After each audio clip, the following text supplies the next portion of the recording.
talk about something I think is very important because we're living in a world of data. We're swimming in the world of data, and it's very important to know how to protect that data, make sure it doesn't get into the wrong hands. And I think almost every day, every week at least, we hear of data breaches and data falling into the wrong hands, and clearly that can make a lot of people very unsettled. So we're going to talk about how that can be secured. And to talk about that, we have an amazing guest here that we know very well, Ashish Shrowty. Ashish, welcome to the Retail Perch. Thank you, Shaker. Great to be here. Yeah, and Ashish, why don't you take a few minutes, tell us a little bit about yourself, your background, and how you came to start Divebell. Absolutely. So, first of all, thank you for the opportunity and inviting me on this podcast. It's awesome. You guys are just pros at this point. I've listened to some of your podcasts before. It's super impressive operation. So I'm an amateur at this, so I'm going to try my best. But you guys keep me in line. I do have a tendency to go off talking into tangents, and I know you guys have limited time and all that, but maybe we'll do some editing and keep it focused. So that makes the three of us. Okay. Yeah. So I've had a close association with the Bird's Eye team in the past. I've done some work for them in the past, and really love the team and the work that these guys are doing. So from my background standpoint, been in the industry, I don't even know, 25 odd years now, maybe more. Started as an electrical engineer, trained as an electrical engineer, but found my way through my career into more domain and data type of things. Last maybe 15 years, prior to Divebell and a little bit of a healthcare stint that I did before Divebell, I was mostly in financial services, working for banks and investment companies, um, and building data products for the business, trying to derive value out of data, figuring out how to leverage data for launching new products, and many other use cases like that. After that, I did work with Bird's Eye for a little bit in the retail space. It was super exciting. It was a completely different vertical for me. Learned a lot about how retail operations work, how the supermarket industry works. It was great associating with Shaker and Gary and the rest of the team. And then I went off and I had an opportunity to also work in another big regulated space, which is healthcare. So after Bird's Eye, I worked at a startup called Vela, which was building a care collaboration platform. So think about it like Skype or Microsoft Teams or something like that, but very specifically around healthcare. So people with chronic conditions, they have, instead of like a channel or a room, you have a virtual care room. So I was at this that healthcare company doing care collaboration online, and what timing, I left the company around November 2019. I'll get to Divebell because that's where the Divebell journey starts. But the platform is doing really well. I was part of the data team building the data platform to kind of take those insights from all the conversations that were happening online between the patients, their caregivers, the doctors, and the pharmacists, and trying to understand signals around when intervention should happen. Because, and I can talk about that for an hour, but it is so interesting when conversation comes online, there's a lot more insight.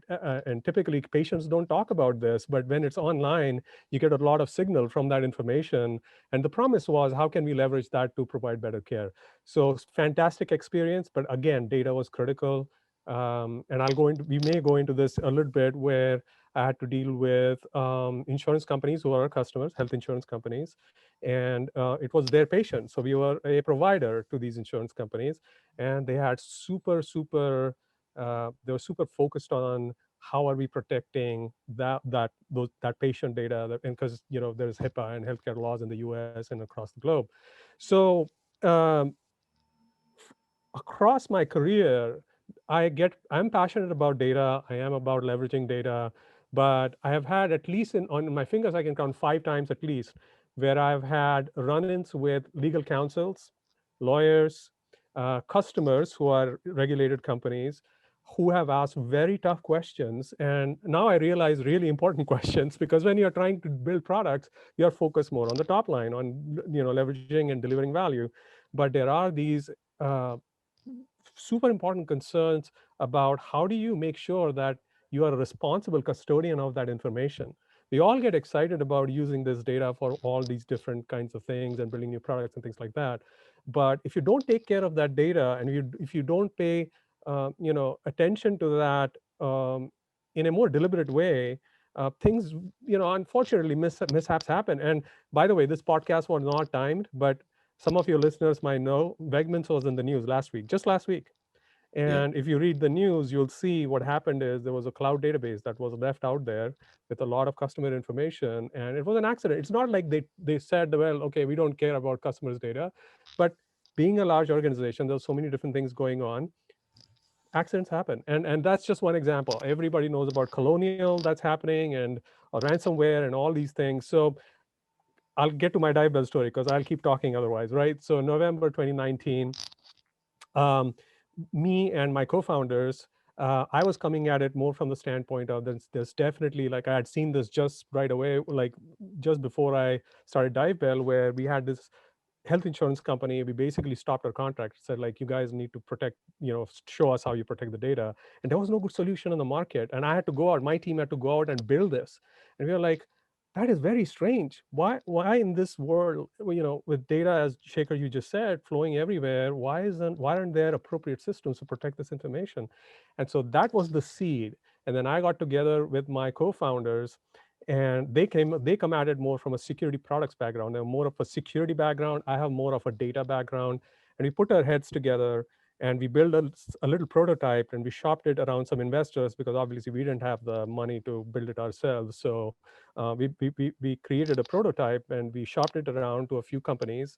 And they found it interesting. They said there's definitely something that we would really like to use. And that's how the Divebell journey got started. And we got our first investment in November of 2019 from Silicon Valley Venture Fund. And in 2020, we've been building the product, and we have signed on a couple of early customers. And we just raised another round, a seed round last month. And we are seeing really good traction. And anyway, so that's kind of just been my journey from starting at doing electrical engineering, writing assembly code, to now doing data privacy and data security.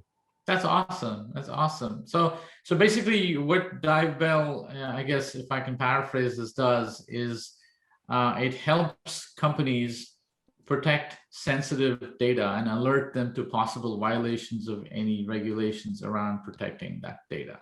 Correct?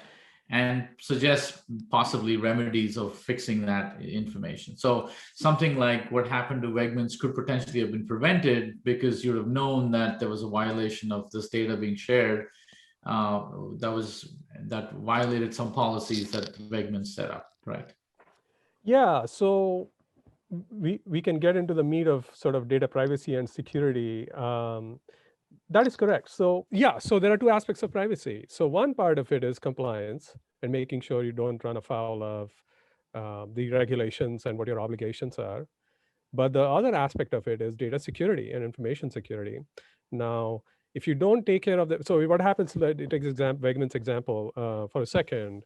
What happened is, sure, of course, the regulations would have required them to have controls in place to make sure only the right people have access to that information that was in those cloud databases. Um, so certainly they ran afoul of that. Probably, I don't know the whole details, but I'm imagining. But the other aspect of it is there are lots of bad guys out there, right? And they want to use this information. They want to, steal this information and use it for all kinds of, bad things. So being compliant is one thing, and keeping your information secure, your customers' information secure, and your business secure is equally important. So you have to look at both these angles and both these aspects. And fortunately, the foundation of it on how you do it is still the same. I think what Divebell pitches is that there's a framework that you have to follow in terms of making sure that that information remains secure and that you are compliant. So what Divebell does is essentially helps our customers start to get a handle on, okay, well, generally speaking, for a business that has been around for some number of years, They're going to have a lot of different places where this information is, your databases, your warehouses, your document repositories, your Slacks. And, you think about it, right? We are living in an online world. And everything that you do in emails, right? Everything that you do is generally online. And all of that is leaving a trace behind. It's leaving information that can be sensitive, that can have some things that can be used for wrong purposes. So what Divebell does, the first thing it does is and without getting into too many details, if you want to, we can, but staying at a high level, what it does is you deploy what we call sensors. And these sensors are little lightweight sort of components that you deploy within your cloud environment or your data center or what have you. And what these sensors are going to do is really do a quick survey. So we use mathematical techniques of sampling and things like that. So it's very quick, it's efficient, So, and it so just Ashish, if I can interrupt you there for a second, I want to, because I know you cover a lot of topics, I want to make sure we can kind of sure. break and unpack this for our audience so they can kind of digest this information. So we're talking about a couple of things, folks. So we're talking about, why do you need data privacy, right? So one is the regulation side of things, there's requirements that you have to comply with. And the second is really more fundamentally ethical, right? Reasons. That's right. Why you need to protect data that your customers have given you. You're basically a custodian of that data, and you have a moral obligation, ethical obligation of protecting that data. Obviously, that's where the regulations arise from, is enforcing those rules and those ethical requirements. And I think what you're talking about here, Ashish, is a framework that you guys have put together where you can comply with these regulations and at the same time, basically fulfill your ethical obligations of protecting this data effectively, irrespective of what regulations may or may not be out there, because it's That's right. PII information and sensitive information. You want to make sure that you're a responsible custodian of this data. Exactly. Right. And so we're really talking about two things here. And I think Divebell and Ashish, what you guys have put together here is really a framework of how any company that handles this kind of data can properly manage this, right? In a fashion where there's a process that's set up internally to identify, number one, violations of the policy, and then flag them appropriately and create the alerts. And then third, maybe even provide remediation in terms of how it can be fixed or how data that can be masked. So if it does get out of hand, you're still, safe in some sense, right? Gary, did I get the right? Yeah, no, I think that's a good summary, Shaker. And I just want to pick up on where Ashish was, I think, starting to go in what you were describing, the sort of sensors that are placed in different groups of data or whatever to help the company understand where their data is, right? And I'll tell you, that addresses a really important point that I've run into a number of times talking with retailers, right? It is frightening to me how often retailers, and I'm talking about multi-billion-dollar a year retailers, don't know where all their data is. They may provide their loyalty data, customer profile data to a digital marketing agency. They know about that, but they don't know that agency is in turn shared at 5 other places, where their PII data is out. Or they don't know that in the feed that's going over to this other vendor, that they've got PII or other data in there that they need to worry about. So it sounds like what you're describing is a really neat way to help a company understand where their data is going. That's exactly right, Gary. And where I was going with that is step 1 in the framework is know where your data is. If you don't know where your data is, how do you know it is protected, right? It's a very simple question. It's not a technical question. You cannot protect what you don't know.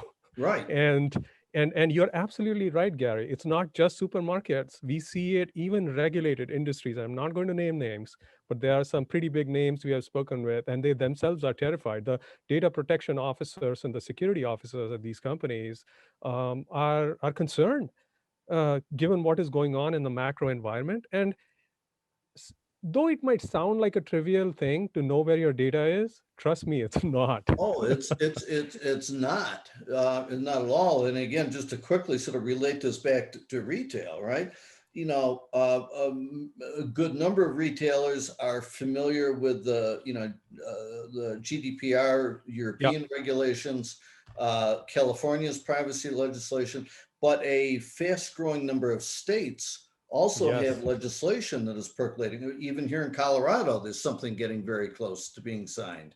And each of those laws has some pretty hefty fines in it that retailers are going to have to confront if that data gets out in the wild somewhere, or they don't comply with what those regulations are. So no, this is massively important and timely.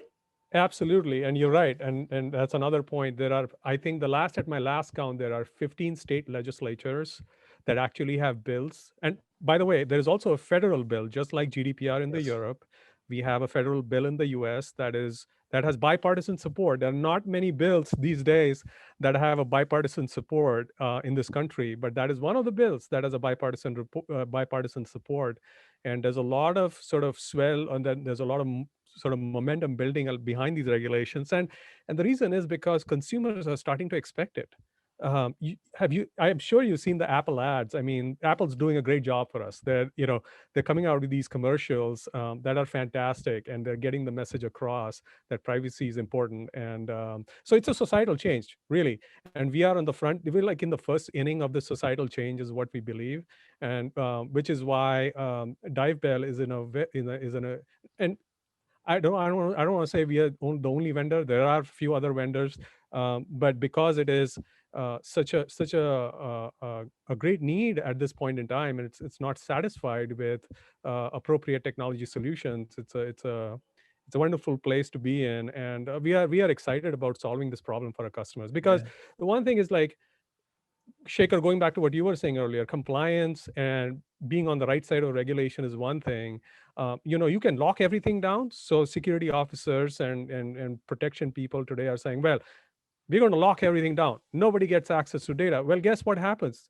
That data that has such value now cannot be used for the purposes that it should be used in a responsible way. But there is a lot of value in that data, even for those users and customers, right? So one of the principles that we at Divebell also believe in is we want to enable the use of the data. We don't want to say that it's locked down, you can't have access to it. How do you we want to enable our customers to be good custodians, make sure it's protected, it's on the right side of regulation, but at the same time be able to access that information when needed for driving their business forward as well. So it has to be balanced. Both aspects have to be balanced. So, I mean, I like these analogies, Ashish. So this is almost like having an airlock when you want to get out of a spaceship out for a spacewalk, right?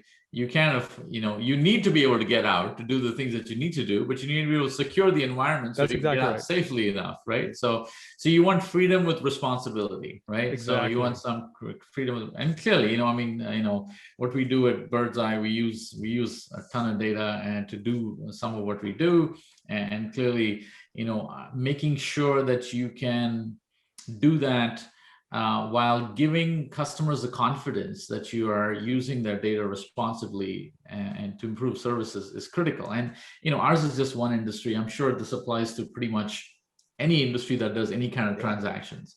And it's all about data, whether it's e-commerce or healthcare or I'm going to a car dealership. I mean, in fact, I went a couple of days ago to buy a car, and I was surprised with with the abandon with which they are handling people's driver's licenses and their copying the information. You don't know if it's going to be shredded, where is it going to wind up. There's a lot of concerns. I mean, so let's talk about how do you go about the framework, high level framework, just to help our listeners understand without getting into too much technology. So you talked about these sensors, right? So what are these sensors?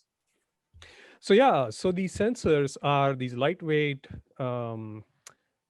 processes. You don't have to have a special hardware or an appliance or anything like that. It's just basically it runs on a regular computer in a data center. So that's the first thing. Commodity hardware, most companies, if you have a website, you're running these machines already.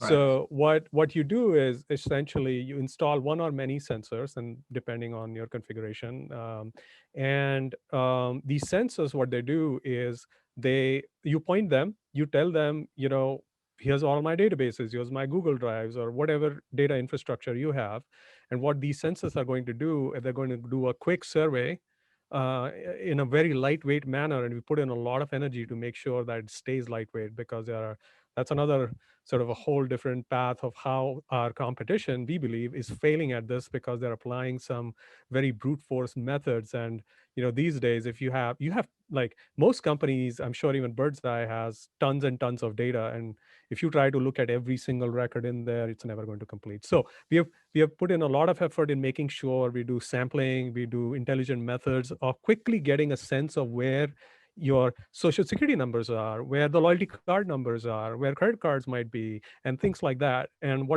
so the framework goes, know your data first. You deploy these sensors do their scans. That gets done in like, in most, it has taken us is about 45 minutes from deploying to getting the first scan, and you see these results. So Divebell has a user interface with a single pane of glass, where a user or a customer can go and look at, okay, where do I have all this information in my infrastructure? And not only that, we will also tell you who's accessing, so what kind of data there is and who has access to that information. So these are the two critical things that Divebell will immediately show you after that first scan. So that's the step number one in the framework. Know your data, who's accessing it. Number two is start going in and looking at, why do I have this information in 5 different places? And I can tell you, every single time we have deployed, at least 8 times we have done this. And when someone looks at the results on the other side, they're always, I thought I knew where all my sensitive information is. I didn't know I had it in 10 different places. Oh, what is this place? Like, I didn't know that my loyalty card numbers are in this other location here in this other database. Who created that? Why does marketing have access to that information? So we don't have to say anything. The scans run, we are there with our customer, they are looking at the information, and their eyes go, wow, I didn't know I had all this information in all these places. And from there on, right, really, we don't have to convince them. They're like, okay, let's figure out who needs to have access to this information. Why do we have all this information? Is there redundancies in there? So on and so forth. So the second step, I think that you mentioned earlier, Shekhar, is to make sure you provision the right access to the right people for a purpose. And purpose is a technical term. It has become a technical term because of regulations and privacy laws, but you have to have a legal basis of processing. So why do you have people's credit card numbers or their names or email addresses? So you assign purposes, and there's Divebell helps you through assigning these purposes and making sure the right people have access to that information. It also helps you mask that information. Suppose you do need to have that information in a particular place, but it should be masked out. It shouldn't be accessible in its raw form. So you kind of go through that. So there are, I would say, 3 or 4 things that a customer goes through in terms of making sure, okay, now I have a baseline. Okay, I've cleaned it up. Those people who shouldn't have access don't have access. I have masked data. Data is in the right place. So you go through and create this baseline. Okay, now with this state, I am now compliant. My data is secure, and you tell Divebell, okay, I'm baselined. I'm good. Now what Divebell is going to do, by the way, the sensor is running. You can set the frequency up. Typically every day, every 2 days, the sensor goes and does its survey again. And it compares now what baseline was set that you told Divebell that this is good versus maybe something just changed. Maybe somebody just assigned, they wanted to run a campaign, or somebody wanted to do some analysis and just made a quick copy of the data and spun up a database, right? With cloud, it's so easy to do these days. And Divebell notices that. And it's going to say, well, according to the policies that you're defined in your baseline, this database that just came up with Joe Schmo having access to that, that's not part of your policy. So somebody needs to pay attention to it. And so that's the whole alerting and notification system that is constantly telling you whether you are in baseline or you're deviating from the baseline. And then the third part of it is any deviations from that baseline, you you remediate that by either removing access or masking or, and things like that. So there are many other things in between that I just skipped, but at a high level, that's really what Divebell is helping customers do. So basically, these sensors are kind of bots of some sort that are going around, looking up information. I'm kind of getting into the Matrix, these little characters in the Matrix that had their little jobs in the movie, The Matrix, and they're really data programs or subroutines running inside this massive computer type of thing. But I think to simplify it for our people, and you've kind of articulated really well, is you have data in many places. You want to make sure that there are certain fields that are sensitive, that are not being exposed, so that they could be exploited. And you want to also make sure that only the people who need access to the data have access to the data. For the right purpose, yes. Right, absolutely. right. And you're right. And we see, this is something I think humans can't really do well, because when compliance is a very complicated subject, and we can all slip up, right? At all times, it's always possible that you leave something around, leave bits of data around, and I think this is a place where machines can really shine, where you have something automated that can go in and check in a regular basis and provide your alerts. So when it comes to, what's the, how does, we're talking, of course, retailers. Most of the people listening to this are retailers and people in the retail tech community, even a lot of solution vendors that manage data on part of retailers. What is, obviously we know the risk, right? The risk is massive. I think it's both in terms of, financial risk as well as reputation risk, right? In terms of your business and your brand. How does one go about the process of saying, hey, okay, I recognize this is a problem, and very often this is like, my data is being brushed under a carpet. I'm going to just assume that it's all okay until I pick the carpet up and see it, right? Yeah, so what's the first step? What does Divebell do in terms of its services as a first step to help a customer understand? So you go and do some data survey. Is there a way that they can pilot your process, and how does one go about engaging? Yeah, so we are a SaaS platform. So we are very lightweight. You don't need to install a lot of different things. And so we have two components. One is the sensor and again, without going to many details, the way we designed it that way is because we don't want any of our customer sensitive data leaving their environment, right? So, which is why the sensors are sitting in the customer's data center in their IT environment, so that none of the data ever leaves the customer's environment. So the only thing a customer has to do, suppose there's a retailer out there and you're one of the enlightened ones, and you say, okay, well, you have a lot of sensitive information, and you want to make sure you start that journey, because it is a journey. It's not like a one-day thing, right? So what you do is you can quickly sign up for an account with Divebell we have a SaaS sign up. You can just sign up, and you can take that sensor and deploy it in any one of the servers, and we can help you do that. And you can point it very quickly. It's probably a 15 minutes job to set up a sensor on a machine and point it to your whatever you're using, your databases or your Google Drives or Amazon S3 or whatever it is. And that's pretty much it. And you set the schedule on the sensor and tell it to do the first scan, and the sensor goes and does its thing, and the results show up 35 40 minutes, whatever, give or take a few minutes here or there. And then we set up a session with the right people, whether you have an IT manager or some security person. And the next step is essentially to go through and look at all the things that the Divebell has picked up.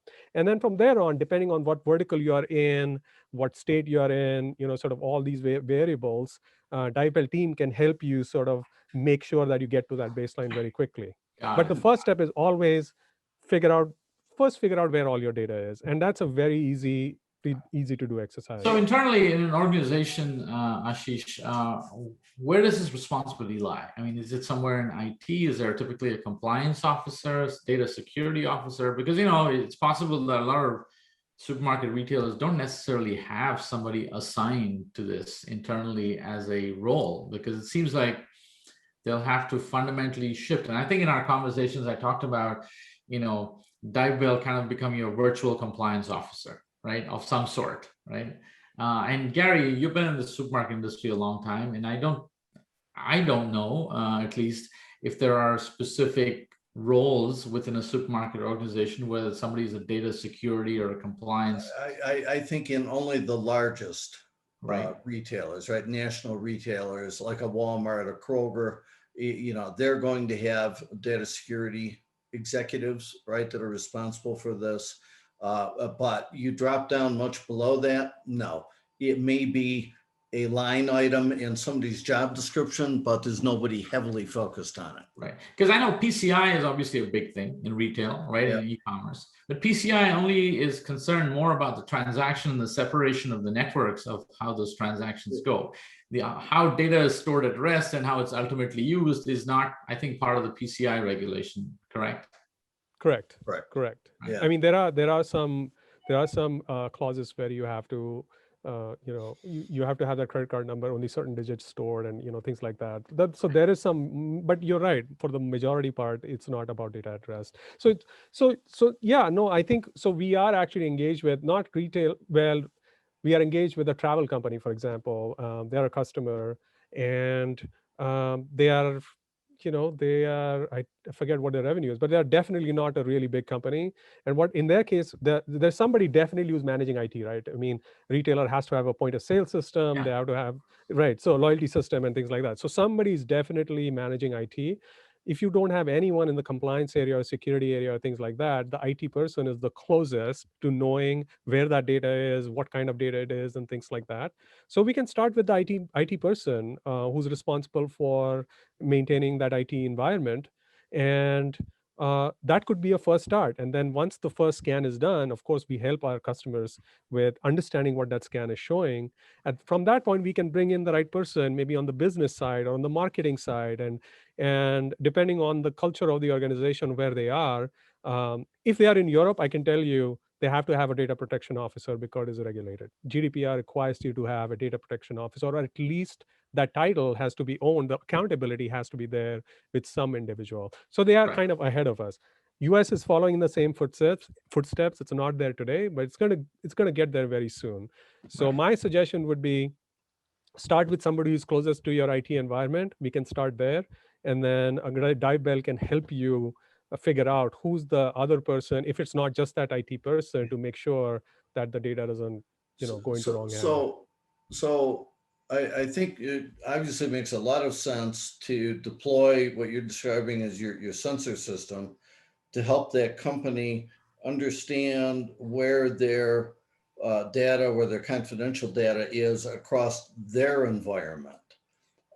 Is there anything that can be done to help that company understand where their data is going? That's a fascinating question, Gary. We will require another whole episode for that. Oh, no, but have you back. Yeah. Hey, listen, I think one of the things we do at the Retail Perch is we've already booked follow-up sessions with pretty much every guest that comes on here, because we find out that one episode is simply not enough. So no. It's not. Yeah. And but Gary, you raised a very important question. It is absolutely critical, because as you just said, there are controllers, the retailers themselves, and then there are processors like Birdseye and other vendors. And these one vendors might be using some third vendor, and it's a chain. And we have some ideas. So today, the way it is being done is spreadsheets. I mean, unfortunately, that is the scenario right now. Today is spreadsheets and workflow systems. Yeah. And people like manually tracking, calling, making sure, and all those things, and attesting that, hey, I have your data secure. With our sensor system, where we are going, and this is probably the other, another podcast or an episode, is what if you could deploy a sensor in all of your sub-processors? What if you could have a Divebell sensor deployed in all of your sub-processors across the chain? And now the sensors are reporting back that information around what kind of information there. You can create a chain, a lineage of where that data is going. Yeah, so it's almost like you code ET that's embedded in that data file, and ET calls home periodically and lets you know where he is, right? That is sort of what it is. Yeah, exactly. Yeah, because that's the scenario that I'm seeing and discussions I've had with retailers around data security that's where I see the problem happening. I mean, absolutely, especially the larger regional guys are not going to understand where all the data is in their environment. But where the issues are coming up is, they knowingly share that data or that file with this vendor, but then they're blind to what happens after that. And that vendor is in turn sharing it other places. And meanwhile, that company's got, legal exposure if it's PII, for example. That's exactly right. And it's a huge problem. And in the world of cloud and SaaS, this is just a growing thing because most of the business processes are being outsourced. What is not core to you, have some other party do it. But then, okay, well, how do you make sure that that party is responsible? Now, today, it's just basically, I got it, I signed on the line, I'm taking care of your data, but there's no way to verify. There are no controls in place to verify. And so that is another area. That is definitely a huge area. There are some technical complexities with it. So we want to make sure we start with the customer's environment first, because you can start with your own, sort of cleaning up your own house first, your basement, and then you start looking at other things as well. But you're absolutely right. That's definitely also a surface area that needs to be covered. Fascinating. Well, Ashish, this has been a fascinating conversation, and clearly we need a follow-up here to have episode 2 of this conversation. But hopefully our listeners out there got a sense of, I think the important thing to understand here is that you hold really important data, right, about your customers, which obviously you're leveraging to provide services to improve their experience and improve the interaction, the engagement, all good reasons to hold the data and mine it. But at the same time, because of this is something I want to bring up, which is how is DevOps, impacting the proliferation of data, because now we're trying to shorten the gap between development and operations and deployment, and that creates a whole new set of issues and challenges, right?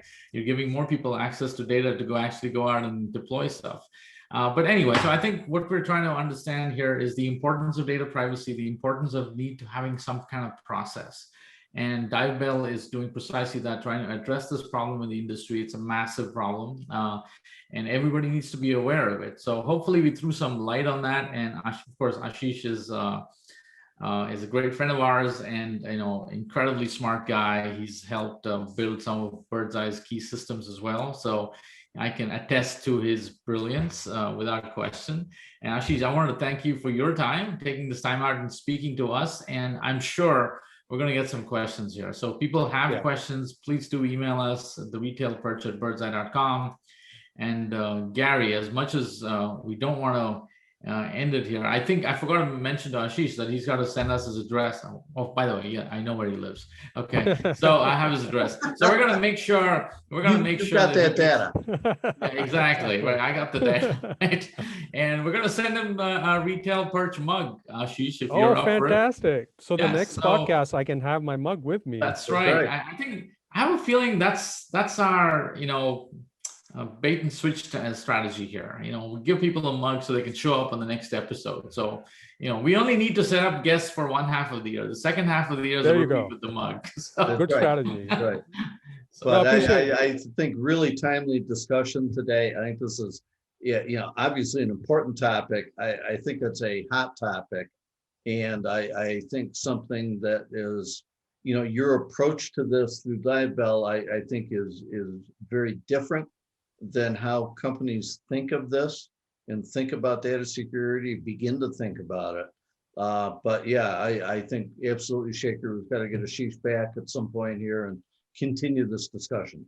Yeah, and I just want to let people know, just a disclaimer, Birdseye does work with Divebell as well. So we're aware of their product. We're using their product in our platform because we believe that protecting information is, especially the information we get from retail, is really important. But I just wanted to make sure that I set that up as a disclaimer. So, yeah, actually, I wasn't sure if I should mention that, but yeah, no, absolutely. And we are learning a lot about retail, of course, using Birdseye as a guide and what the issues are, what kind of data and things like that. So yeah, Divebell is going to know a lot more about retail specific data just because of the partnership we have with Birdseye, and we are thankful for that. Yeah, same here. But listen, this has been a fantastic conversation. Gary, any closing thoughts? No, just great conversation. Great to talk with you again. Look forward to talking again soon. Yeah, Awesome. and thank you for showing up here, Ashish. And I wanted to, of course, give a shout out to Stephanie as well, who puts this entire thing together. She does her magic with her editing and make sure everything looks super smooth. And now we're on YouTube as well. So I got to make sure we're wearing that smile and looking good. So thank you, Stephanie, again. And thanks to all our listeners. And, we've seen our following grow week over week. And hopefully we're bringing you some good content. And Gary and I are having fun having these great conversations. Ashish, thank you again. And you folks stay safe. I know summer is here. You guys are all out enjoying, and hope you do it responsibly. And we'll see you back here shortly. Make sure to join us every Monday and connect with us at The Retail Perch on Instagram and Facebook. And if you have any questions, feel free to email us at theretailperch@birdseye.com. Until next time, this is Shaker. And this is Gary signing off.